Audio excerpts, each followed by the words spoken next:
Hi, it's me again with Corel Draw Tips and Tricks. And if you didn't watch the first part of this series, you might be a little lost. But I've added this name. The gentleman wanted the same color on all the signs.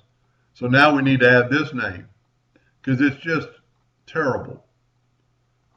And where this is going to engrave better and and everything. So what we want to do, we want it to be about the same size. So we're going to Control D and make a duplicate.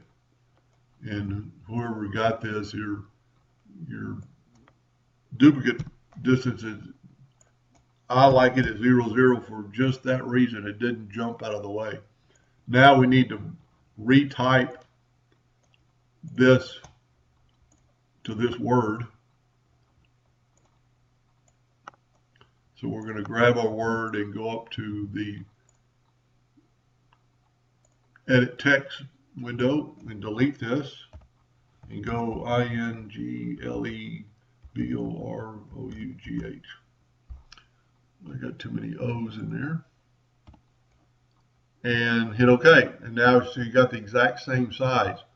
Now on this sign, it's got a little perspective to it because it's coming at you. And also, since it's maybe on this side of the sign, we're going to make it a little bit bigger. And we've got roughly got this right here. So what we can do is zoom in here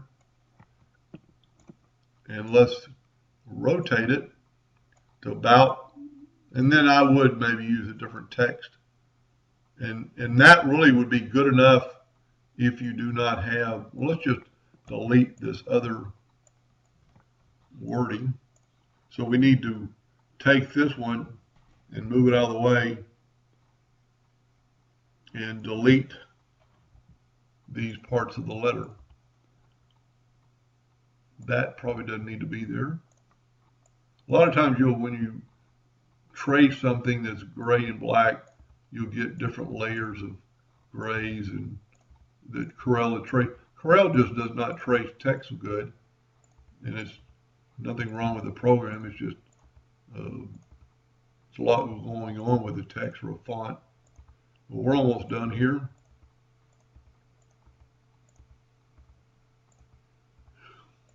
Now we can move this back. And that little gray part kind of messed you up. And that's really another video, but I would clean this up. If you have the smoothing tool, I would smooth this out. And if you don't have the smoothing tool, I would use the shape tool and just delete some of these nodes and get a sharp point. Maybe add a node right there by double clicking, turn it into a line. Delete these two and turn that into a line. Just make it look more like a sign. Get a straighter line. Now you might have to move that up to cover up your gray or vice versa. But that's not really what we're doing today. Anyway, is the lettering. So let's bring this lettering in.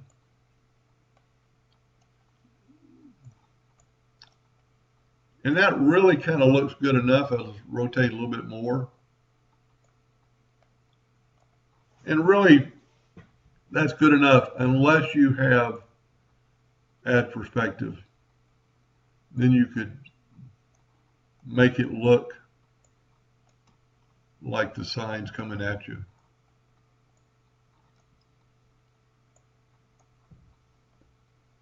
And you can play around with that till the cows come home. Probably need to re-angle it a little bit.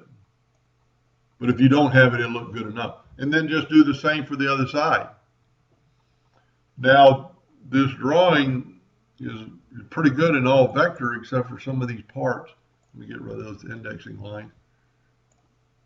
And I would kind of test this on a piece of wood to see what it's going to look like. You could very easily redraw that. And I would redo, I mean, look how clear, and here's that a good example. Your letter isn't as dark as that other letter. So make it a true black, so that line won't shine through. In fact, I don't even know if he's engraving this. I get on a kick sometimes thinking everybody's engraving, and I would just redo this text.